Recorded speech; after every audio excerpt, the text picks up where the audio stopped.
Hi, and welcome. You're listening to the X22 Report Spotlight. Today's guest is Michael Pento. Michael is the president and founder of Pento Portfolio Strategies. That's pentoport.com. Michael is a well-established specialist in markets and economics. He is also the author of the book, The Coming Bond Market Collapse, How to Survive the Demise of the U.S. Debt Market. And I am very happy to have Michael back on the X22 Report Spotlight. Michael, welcome back to the Spotlight. Thanks for having me back, Dave. Hey, Michael, thanks for being here. Let's just start off with the Fed and the interest rates, where they said they were going to raise the interest rates, and here we are in November. They haven't done anything.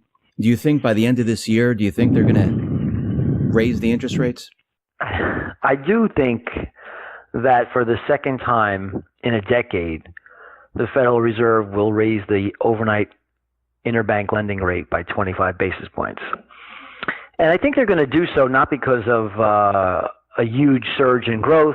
Clearly, if you look at GDP growth, it's averaged 2% since 2010. The average for the first 3 months of this year is 1.7%. Year over year, it's 1.5% the last 4 quarters. So global growth on a global basis has been heading towards the flat line. And it's the same case in the United States. So they're not going to raise rates because of some growth scare. They're doing it because they promised over and over again that they're going to raise interest rates. They said they were going to do it 4 times in 2016. They ended up doing it 0 times so far. They passed once again on this past FOMC meeting because I assume, even though they claim to be apolitical, they passed on raising rates because of the election. And I think if Trump were to be elected, and this is not a political comment on my part, but clearly Wall Street, for some strange reason, wants Hillary Clinton. So that means that the market's going to fall, probably maybe 20 handles on the S&P 500 or more. And that means that they can no longer raise rates at all for 2016. But barring that, if we do have a Clinton presidency, you'll have 1 rate hike in 2016, and that'll be the second one, as I said, in the past decade. And that's solely because the Federal Reserve promised over and over again that the economy is healed, that the buildup of excess reserves and the printing of $3.7 trillion has saved the U.S. economy. And they want to now, albeit gradually, begin to raise interest rates. So I believe they'll be raising interest rates into a recession, but that'll be the surprise for the Federal Reserve. Well, you just mentioned that you think they're going to be raising the rates into a recession. And when we look at all the economic indicators, we're looking at manufacturing, retail, corporate earnings, delinquency rates. I mean, you name it, we're seeing ISM manufacturing. When we look at all this, everything is in contraction right now, and many of the indicators are repeating themselves in what we saw back in 2008. So, do you think we're in a recession already? Well, to be completely exact, so the ISM publishes the servicing sector and the manufacturing sector. Neither one of them is in contraction currently, although albeit very, very anemic growth. But these are surveys. If you look at actual, I like to look at things like what you mentioned, and that's corporate tax payments. They are down year over year. So if you look at earnings, they are down. They've been down for 5 quarters in a row. And if FactSet has it correctly, their guess is that earnings growth will be about 1.6% for the 3rd quarter. So if we're not in an out-and-out recession, we're damn close. Let's just call it a flatlining economy.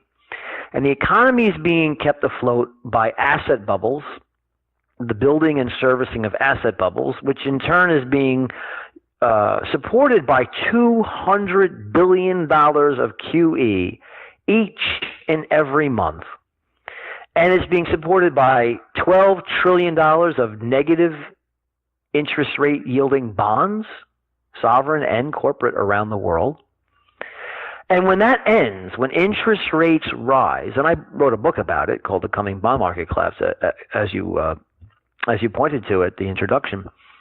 when that condition ends, you can forget about whether, we won't have to debate, Dave, are we in a recession? When interest rates rise, and I'm talking about normalized, go back to say 7% on the 10-year note, you won't be in a recession, you'll be in a depression, and it'll be global. And asset bubbles will collapse like they have never collapsed before. Unfortunately, that will be the case, in my opinion. So when the bond markets go, what can people expect? What would they see when that starts to occur? Well, the first thing you'll see, first of all, let me just say that bond prices have already fallen and yields have risen. They're an inverse relationship, as I'm sure your listeners are aware.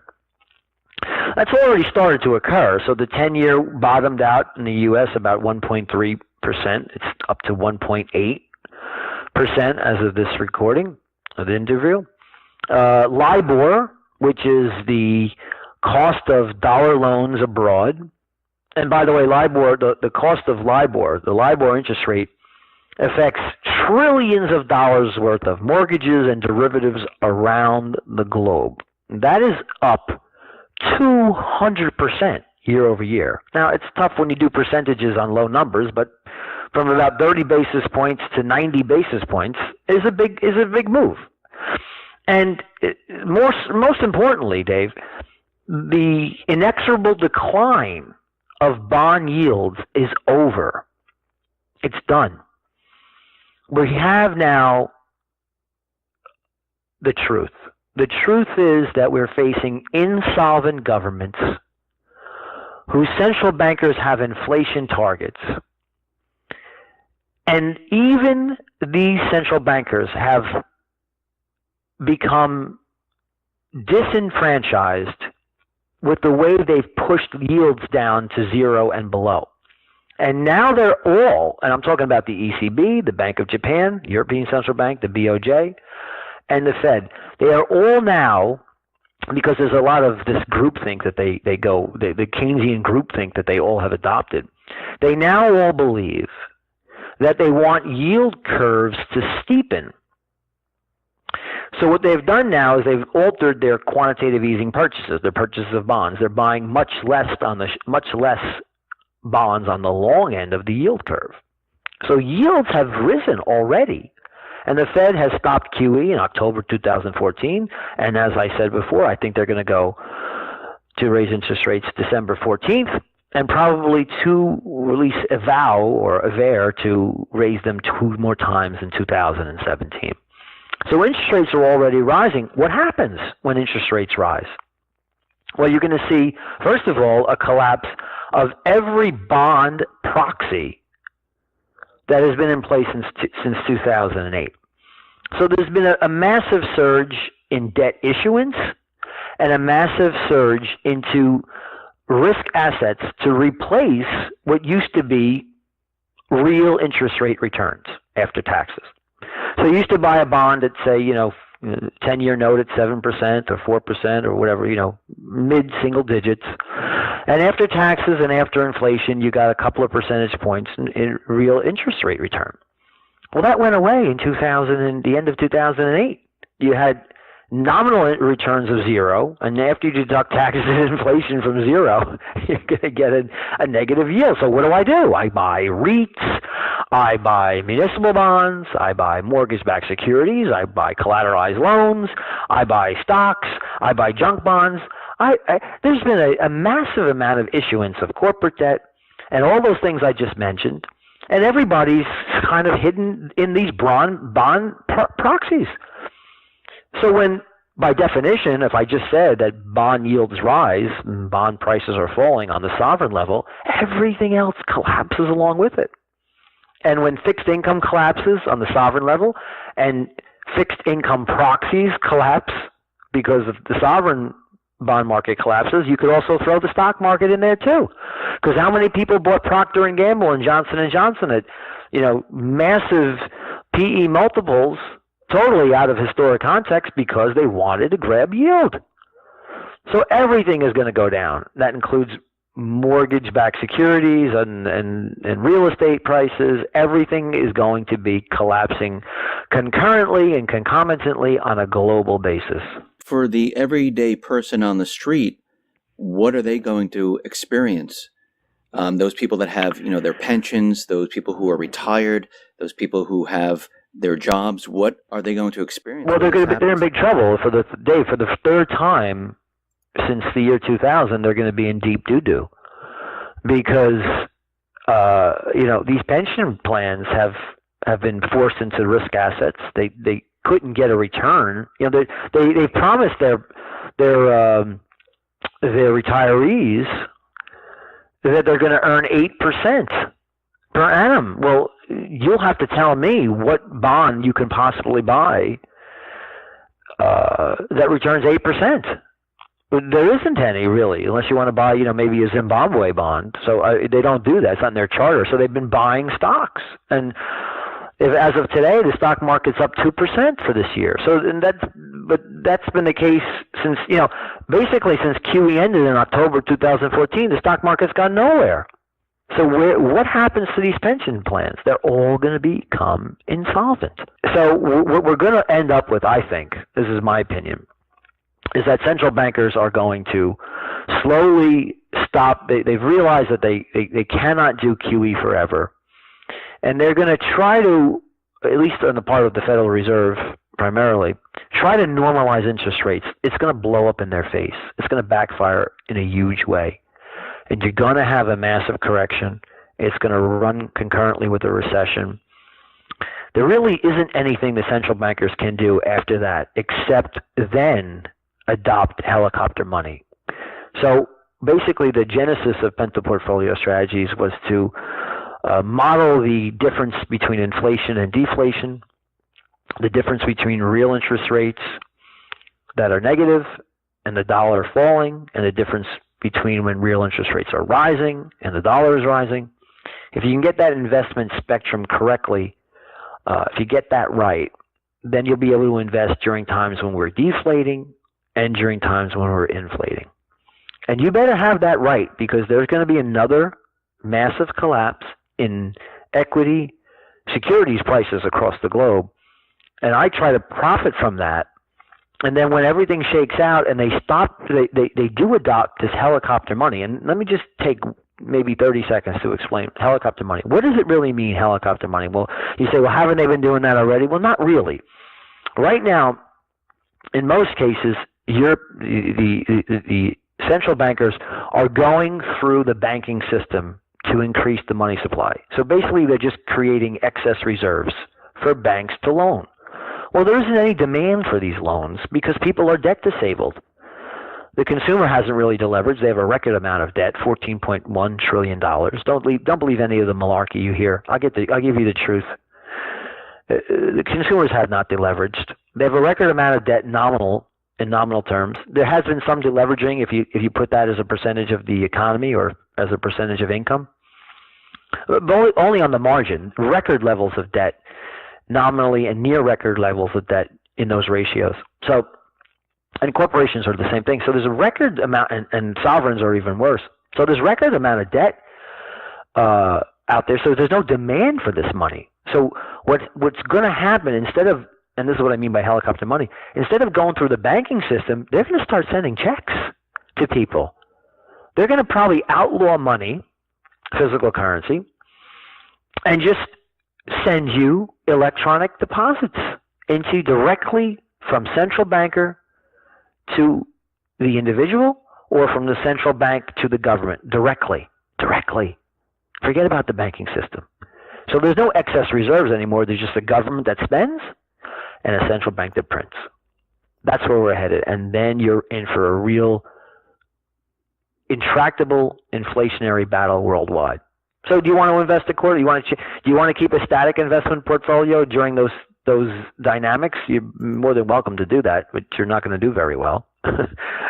Or do you want to try to model that and make money from it? That's what I do. With this helicopter money, is this going to be a one-off type of thing, or is this going to continue? And how much possibly can they hand out to the public? Well, let me answer the former question first. One-off doesn't really make any difference. I mean, if I told you that the government was going to send $1,000 to everybody, that doesn't help you. I mean, it's going to be something that's going to be protracted in nature. So that answers the first question. And the second question you asked me is if there's any limit. There's no limit to how much. Let me ask you, how many digits can a central banker print on a computer screen? But isn't this money going to be loaned to the government, or how do they count this as? Is it a loan?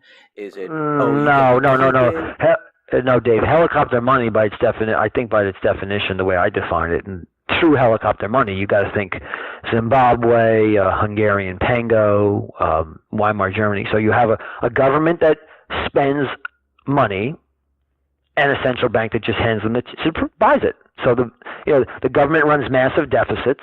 They issue debt, and the central bank buys it. That's it. End of the story. They do it by fiat, by decree, without any saving. It's not a savings and investment dynamic. They just enter electronic digits into a computer and hit the send button. Treasuries are purchased, and now the money's there. And now the government can the government can cut taxes. The government can spend money. They can build bridges to nowhere on every single street corner if they wanted to. They can pay people to empty the ocean onto the beach. That's what I think we're headed. But doesn't the amount of debt then go up? Because really, Of course it does. And then the taxpayers, they're still, responsible for all of this. Well, you just said, are they really receiving inflation? No, they're just receiving inflation. You'll get massive, intractable hyperinflation. The taxpayer's not on the hook. The central banks are on the hook, and that means is that the taxpayer will be paying instead of honestly through tax receipts, they'll be paying through inflation.